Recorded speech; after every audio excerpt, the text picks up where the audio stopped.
Welcome to the Steelers by the Lake podcast. My name is James, joined once again by my co-host Cody. Cody, how are you this fine sunny day? James, I'm doing fantastic. I got a little bit of a cough. It's just a tickle in my throat. It's annoying the crap out of me, but I'm good. How are you? Man, I'm feeling good. I'm very happy to get this going. And we got a really special episode going on today, being that the NFL draft is right around the corner. Obviously, we've been talking a lot about the Pittsburgh Steelers and their needs and specific targets. Today, we're also going to... What? A Steelers podcast talking about the Steelers topics and needs? Crazy. Sorry, had to. I'm glad you stopped me for that.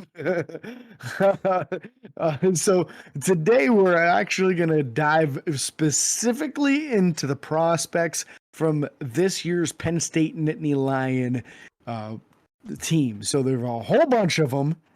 We are Penn State. I knew you'd love that. So a lot of this is actually directly correlated to Steelers' needs. A lot of these guys that are available, these prospects, would fill immediate holes and possibly even long-term solutions for Pittsburgh. So we're going to dive right into this today and get you guys informed. And if you're Penn State fans also, then this is a double your pleasure, double your fun with peppermint gum or whatever that is. Whatever it is. Yeah, commercials? No, I've never seen those. I don't have a clue what you're talking about. That must be before my time, as they say. But yeah, we're going to hop into this. We're going to go down pretty much the order at which we believe these players will be drafted for the most part. And so we're going to start off strong with the wide receiver Jahan Dotson. Jahan Dotson, the senior, he's a senior receiver who sits at 5'10", 184 pounds. May be potentially the first round draft pick Penn State's had at the wide receiver position since 2003. So that could be crazy. Yeah. Jahan Dotson's just an elite talent right now. And it's going to be really fun to see where this goes. He had an incredible senior season, having 91 catches, almost 1,200 receiving yards, and 12 touchdowns to go on top of it. And then he had another touchdown rushing the ball. Penn State really did whatever they could to get the ball in his hands because he's that electric of a player. So really, really lightning after the catch. Good in contested catch situations. He's very fast, ran a 4.43 40-yard dash. On the smaller side at 5'10 and a half, 178 pounds. But one of those guys that really fights for every ball. In somebody that you just honestly, if Pittsburgh were to draft Jahan Dotson, I think he's immediately a better player than what you have in Deontay Johnson, and Deontay Johnson being the top receiver for the Steelers right now. So that's just my opinion on it. I feel he's a way more explosive athlete in drastically better hands than what you have with Deontay Johnson as well, and in a similar sized guy. So it's just one of those guys that could easily be a number one wide receiver. And if he was somehow your number two, he's one hell of a number two, man. Yeah. Could he easily come in and fill a starting role one way or another, even if they wanted to just specifically start him at, the slot position or the number two, obviously. Chase Claypool being there you could put him in slot. Yeah. You could just put him in slot, and then, if you don't extend Deontay, whatever, you're good because you got Jahan Dotson. Yeah, very true. And Jahan Dotson, was very quick in his 40 time. 4.43 was what he ran at Penn State's pro day. 15 reps on the bench. It's not bad. That's great for a 180-pound wide receiver. Are you serious? The 15's really good. Yeah. That's like the best I've ever done, and I'm like 210 pounds. That's fair. Obviously, the 36 vertical jump and a 10'1" broad jump. This guy, his numbers stack up well with where they have him placed in the draft in comparison to other receivers in his class. He could very easily be the third or fourth wide receiver off the board in some cases. Easily. So yeah, I don't see him being the first. I think there's a couple names that stick out a little bit more than that, but this year doesn't have that number one, here's the guy. It doesn't. It doesn't. It's kind of wide open. It would have been Jamison Williams, but he tore his knee in the championship game. So he won't even play most likely this season. If he does, it'll be like second half of the year, and that's it. So this is somebody that a lot of experts are saying will be drafted most likely in the end of the first round. If not, somebody will scoop him in the beginning of the second right away. There's no way he'll last to Pittsburgh in the second round. Oh my gosh, no. But one heck of a talent nonetheless. Yeah. Do you want to move over to the safety position, Cody? Yeah. Safety. You guys have heard us talk about this guy before, Jaquan Brisker, a guy that James and I both have Pittsburgh. If he's there in the second round, or even they wouldn't draft him in the first, but if he falls in the second round, that's a steal in this year's draft. Brisker being the starting, he would come in and be more than likely the starting strong safety for Pittsburgh right away. 6'1", 199 pounds. A phenomenal athlete and a capable coverage guy. He does well. I think he'd probably be one of the better safeties as far as guarding tight ends in the NFL that are available in the draft. I don't think he'd be, maybe not the best, but he's probably better than the other guy we drafted in last week's mock draft. yeah, definitely be an upgrade from that. My biggest takeaways when you're talking about Jaquan Brisker, obviously I watched all the Penn State games last year, so I've got some good insight, and he's been a star on that defense for 2 years now. So 3 years ago, 2 interceptions. Last year, 1 interception. This most recent season, 2 interceptions. His ball hawking capabilities, he just has a nose for the ball. He's one of those guys that can cover sideline to sideline very easily, just covers a lot of space. And it shows in his 40-yard dash. Now, at the combine, he ran a 4.49. At his pro day, a 4.43. If you watched the combine performance, he did his bench press, his vertical, his broad, and then the 40. That's the way everybody does the drills. He pulled up at the end of his 40-yard dash. So that's a 4.49 with an injury happening during it that did not allow him to continue full stride the entire way through it. So the 4.43 is probably an accurate time based off of the fact that he was not able to run all the way through it at the combine. So when you're talking a 4.43 40 on a safety that weighed in at 200 there, but weighed in at 206 at his pro day, which I think is a little closer to his natural weight. He probably tried to drop a couple pounds of water weight or whatever for his combine performance, which a lot of these guys do at the skill positions, not uncommon at all. But so we're talking an explosive athlete, a playmaker, a nose for the ball, an excellent tackler. Man, I would be drooling if he was the next safety opposite of Minkah Fitzpatrick back there. Yeah, and I don't blame you. So he improved on his 40 time and his vertical jump from the combine at his pro day. Obviously, the 4.49 to the 4.43 on his pro day, and then a 34.5-inch vert to then at the pro day doing a 38.5-inch vert. Wow. Drastically better numbers there. Four hole. Yeah, so he cut, and in losing, so he lost some explosion. Yep. So, no surprise. Talk about that bench. Do you got the bench reps there? I got the bench reps there. 22 on the bench. Let's talk weight room, baby. A 200-pound safety with 22 reps. And that's what you want out of a strong safety. You need those guys to be big hitters. Minkah's not a big hitter. I wish he was, but he's not. Minkah is not the answer when it comes to forced fumbles, big hits, big plays. A lot of the times he's throwing his body at someone. We talked about missed tackles before. Brisker would be a bruiser, to say the least. That's what I'm going to keep it at. Jaquan Bruiser. Jaquan Bruiser. You know what I love about this, too, is that gives you 2 guys that are dang near like the same athlete. Oh, my gosh, yeah. I mean, Minkah was 6'1", 207. Brisker 6'1", 206. Same size, slightly different playing style, incredible athleticism. I think if he's available in the second round and the Steelers have not taken a safety in the first round, they need to jump all over it because Brisker could easily be a starting safety for Pittsburgh for the next 10 years if they were to do that. And just would be one amazing combo with him and Minkah. Moving off of the safety position, we've got a couple edge defenders in this year's class. Yeah. Starting off with a guy who started for the first year for Penn State this most recent year, Arnold Ebiketie. He was sitting out there on the edge all year long, getting a lot of pressures on the quarterback. I want to say he had 6+ sacks on the season. I don't remember exactly how many, but a 6'2", 250-pound outside linebacker is what he would be in the Steelers scheme. Might be a defensive end and a 4-3 front. But regardless, a pass rusher, and that's his specialty. You always look at arm length on these guys on the outside. It's important for offensive tackles. It's important for edge rushers too. Yeah. 34 and an 1/8 inch long arms is really good length for a 6'2" outside linebacker. Very good. So he's missing or hitting the mark there on what you're looking for as well. What about his reps on the bench, vertical, broad jump?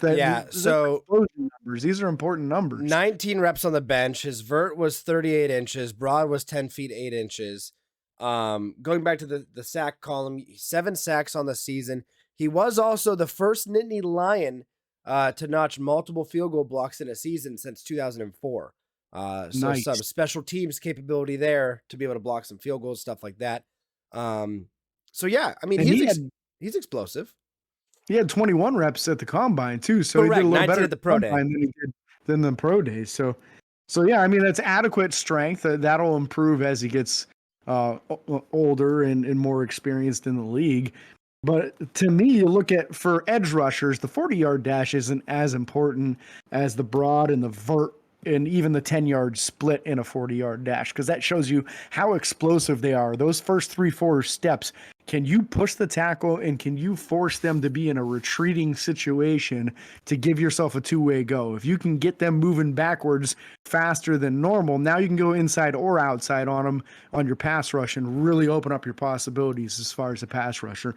Yep. So with elite numbers in his vertical and broad, that really shows you the weaponry needed. That and the arm length, that's superior arm length for a guy his size. That's why a lot of people have Arnold Ebiketie as a second-round pick, third at the very latest. But some people are saying he might even sneak into the back half of the first round. So there's a possibility there. But the kind of guy that if you were to draft him, he might end up beating out Alex Highsmith, but would be immediately the best number 3 outside linebacker on the team, and it wouldn't be very close. Yeah. Oh, hands down. Especially with the players that we've lost, he would easily be the number 3 and able to come in and play both sides, which would be nice. Yeah. Moving on to the next guy. Yes, and this is a monumental guy for our podcast, right? Yeah. Oh, yeah. Yeah, Jesse Luketa, formerly of Canada, but after he played his high school ball, he came. After his middle school, he came to Erie, Pennsylvania, to play his high school ball. Yep. Which he did at Mercyhurst Prep School. So this was via Erie Christian Academy was the school he was going to. They don't have a football team, so they partner up with Mercyhurst Preparatory School. And he was a standout. He played wide receiver, he played running back, he played safety, he played everything really. Yep. But at Penn State, he did linebacker, sometimes middle linebacker, sometimes edge rusher. I felt that he was a lot more natural as an edge rusher, just didn't have the speed and movement skills that you're looking for typically in a middle linebacker, but a really stout, really strong dude that didn't get moved easily. 6'3", 253 pounds, so he's got that stereotypical size that you're looking for again on the edge rusher. 32 and 5/8 inch on his arm length, which is good. It's not as elite as what you're seeing with Arnold Ebiketie, but it's still good arm length. He's not going to get swallowed up by those offensive tackles real easily. Yep. Not the fastest dude in the world. He ran a 4.89 40 at the combine, but again, he pulled up on his as well. He also had an injury at the combine.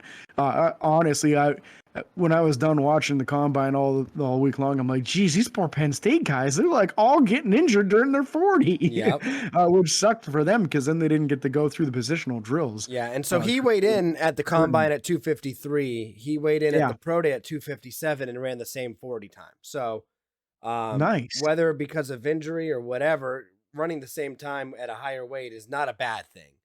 No, by any means.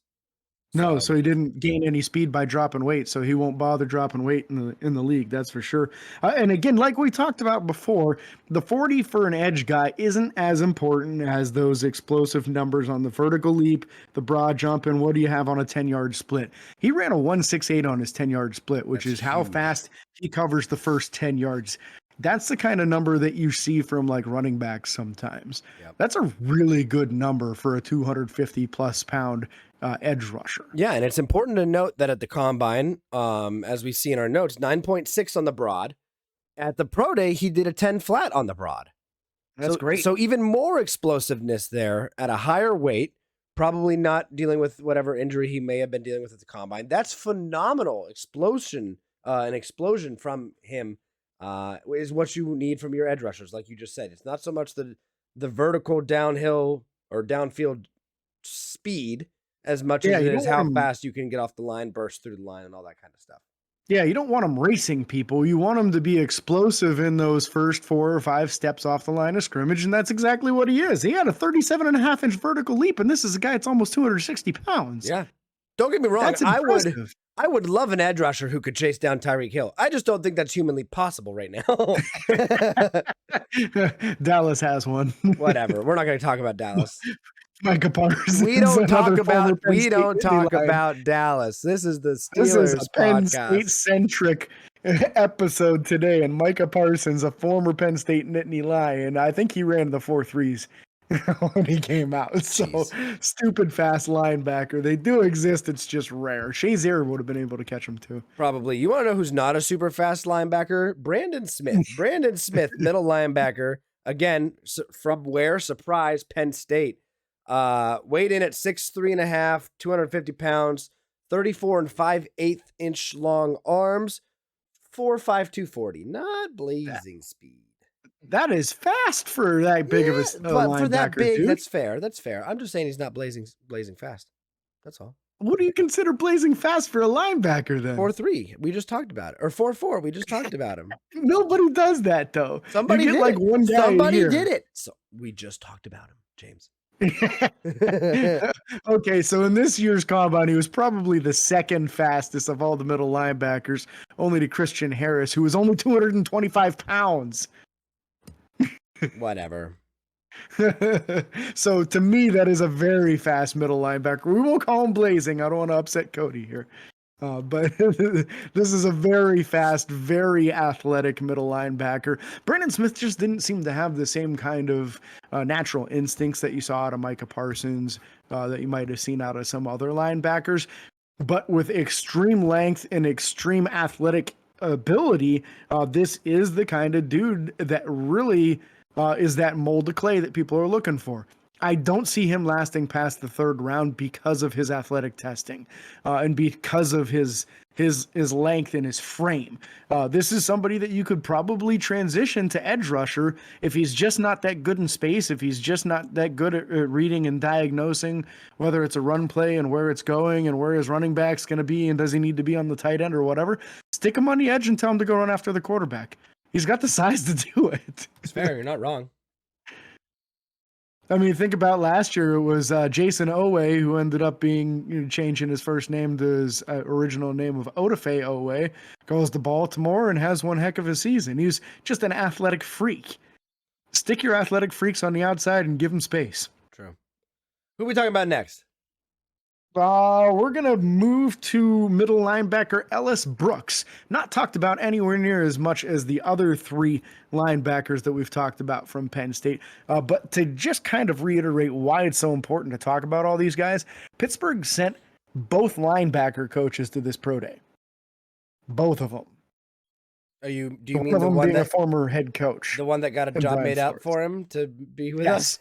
Yeah, one of them that was such a talented coach that we just created a position and said, hey, we want your mind here. That wasn't exactly why, but I'll give you it. Mike Tomlin was interviewed with like part of the reason why, which I think had a lot more to do with Yeah. But no, he said he owed it to him because he didn't want him to get blackballed, which was basically about what was going to happen. Yeah. Anyways, Ellis Brooks. 6'1" and a what? He's like 6'1" and a 3/8, I believe. It's like 6'1.5". Yeah, And he whatever. weighed in at 226, but honestly, I think he played a lot heavier than that. I would agree. I don't think that's his natural weight. He was a real stout looking dude at Penn State. He was that guy that, once every 3 games, he'd have 10 or 11 tackles and be stopping every runner that they went against. And then the next 2 games, he'd just kind of disappear. And you didn't know he was on the field. So a real streaky player with his capabilities would be kind of a run stopper extraordinaire if you were looking for that kind of guy. But not super explosive. He was a 4.77 40-yard dash guy. Yeah. 23 reps on the bench, though, at his pro day, just saying. That's very strong. Pro day and combine. So there was consistency there, to say the least. 33.5-inch vert was the same at both. And then the 9.2 broad as well was the same at both. So these guys. So they're not awful numbers, not elite numbers. He's in the middle. That's the kind of guy you would expect to be able to contribute. And that's where you would expect he's the type of player you'd expect to be available in the 4th or 5th round or anything like that, which is where if Pittsburgh potentially needed a linebacker at this point, that's where they could potentially get him. It makes sense. Yeah, if you don't take a linebacker in the first 4 rounds, then you don't have a 5th round pick. Now you're talking 6th and 7th. If a guy like Ellis Brooks is there in the 6th round, jump on him, man. And if you guys are questioning it because of the middle linebacker depth, us having 4 middle linebackers already, potentially 5 or more, go back to the last episode of the podcast, listen to that. We talked about that a little bit when we did our mock draft about the potential depth there, the addition of Miles Jack, Devin Bush, who we don't know what's happening with in the future, Buddy Johnson, who was drafted last year. We talk about that a little bit more in depth in the last episode. If you have questions about that, also don't be afraid to reach out to us. Tell us your opinion, why you would or wouldn't get a drafted linebacker in this year's draft. We'd love to hear from you guys and be able to talk about your input on the podcast as well. So just a little reminder there. The expiring contracts are the reason why too, because Devin Bush last year of his deal, Robert Spillane last year of his deal, Marcus Allen on a 1-year deal. Like all these guys are on the end of their contracts. So you're going to have to reload at some point, Yeah. Yeah. 100%. So again, there's no blazing speed, no crazy numbers here, but again, he had 47 Penn State game appearances dating back to his redshirt freshman campaign in 2018. And competing in every regular season matchup along the way, starting 20 contests and totaling 229 tackles as a whole is phenomenal. Only 5 sacks, but again, that's a lot of tackles in a career like that, which is... How many tackles was that again? 229. Yeah, that's a ton of tackles. That's a ton of tackles.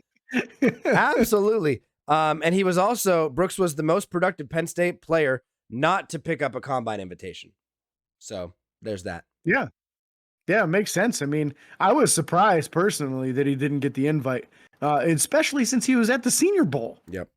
It's kind of rare that a Senior Bowl guy does not get invited to the combine, but it happened. So he also didn't have a good appearance at the Senior Bowl. That was one of those games that he disappeared, unfortunately. That's fair. Which is a bad time for that to happen. Yep. Time to go to the secondary again. Yeah, we missed talking. I was going to talk about Tariq Castro Fields earlier in the podcast, and I totally forgot to do it. That doesn't bother me. We're going to talk about him now. So this is the corner. That's the guys covering the wide receivers out there with the prototypical size of what people love to see. That 6 foot and 1/2 inch, 197 pounds.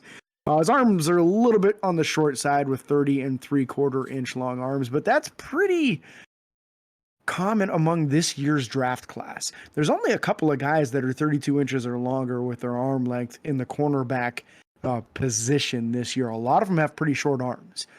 So that being almost 31 inches is pretty close to standard in this year's class. Yeah. But with that kind of height, weight, and a running a 4.38 40 is going to catch some people's attention. And that's why a lot of people have him going 2nd or 3rd round in the draft. Won't be surprised if that happens at all, because people take a shot at a guy with the right size and the right speed and then say, hey, we'll coach him up on the rest. Because size and speed are the 2 things you can't change about a person. Size and speed. Cannot change those. You can. There's an aspect of acceleration that you can change, but top speed is top speed. Yeah. Pretty much. Unless you give him a motor. I don't know. Yeah, you can go to like a speed coach that can help you out a little bit, but he's not going to make a slow guy fast. He'll make a slow guy a hair faster. Yeah, you know what I mean? So again, you talked about it. 4.38 40 for him. 14 reps on the bench. 37 inch vert and a 10 foot 11 broad. It's phenomenal. That's a tremendous broad jump. That's Absolutely tremendous. tremendous. Yeah. So again, don't be surprised if he goes earlier in the draft than what he's ranked. Pro Football Focus has him ranked at 129th overall. Okay, that would put him right in the 4th round range then. Yeah, I expect him to go before 129. Not gonna lie. Maybe we'll keep track of that, see where he actually winds up going. Yeah, when we do mock drafts, he's usually gone by the Steelers' 3rd round pick. Yeah. So that gives you a little insight as to what the Draft Network thinks versus what Pro Football Focus thinks. Which, Pro Football Focus is a great area to get a lot of information, but as far as their draft rankings, sometimes they're a little bit inaccurate.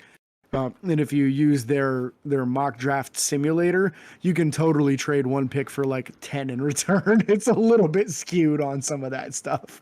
Good source for information on statistics is what I like to say about them. Oh, yeah, 100%. Next guy we're going to talk about. Cincinnati-based organization. They don't really like the Steelers too much. Yeah, fair enough. Next guy, big defensive tackle. Derek Tangelo. Derek Tangelo. 6 foot 1 7/8, 296 pounds. That's pretty big. Ran a 4.89.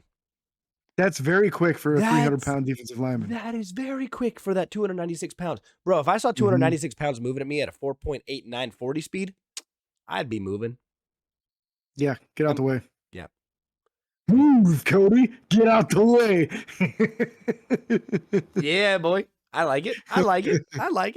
But yeah, so 4.89, 21 reps on the bench. I would have liked to have seen a higher number there, but I'm not discouraged by that by any means.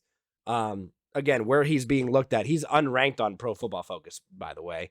But if you get him at a 7th round, this is like a seventh round or an undrafted. Yeah. So it's not bad at all. He did start every game in last year's season, totaling 29 tackles, 5.5 of those for loss with 2 sacks. Again, Pittsburgh, if they were to draft a defensive tackle, specifically would be for the benefit against the run game, not necessarily pass rush. So the 2 sacks doesn't scare me or worry me or anything like that. Those guys are more like the anchor. You're making sure that nobody gets past you in the middle and you force things outside so the linebackers, edge guys can kind of clean stuff up in the backfield. But yeah, I mean, 31-inch vert isn't bad, and a 9.5 broad also isn't bad. It's just the strength there. But again, we've talked about this before. Take the year off and hit the weight room. Yeah. Put him on the freaking protected list on the practice squad and let him hit the weights. Yep. When you look at measurables on a guy like this, it reminds me a lot of what Isaiah Buggs was coming out. And Isaiah Buggs was like a 6th round pick. You didn't expect a ton out of him if he developed into something fantastic, but you also didn't have anything really highly invested. He was like a 6th or 7th round dude. Yeah. So this is kind of what I expect out of Derek Tangelo is he'll be a later round draft pick, or he'll be a priority undrafted free agent. So I would expect one of those to happen. Now, a guy that it's expected to be quite a bit higher than that is an offensive tackle that we've got on this list here. I think the only draft eligible one that anyone's expecting to be drafted this year, which is going to be Rasheed Walker, played right tackle for Penn State.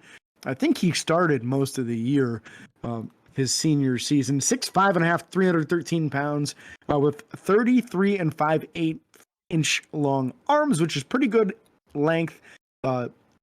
Penn State is not known for having the greatest offensive lineman in the world, but this is expected to be a 3rd or 4th round pick.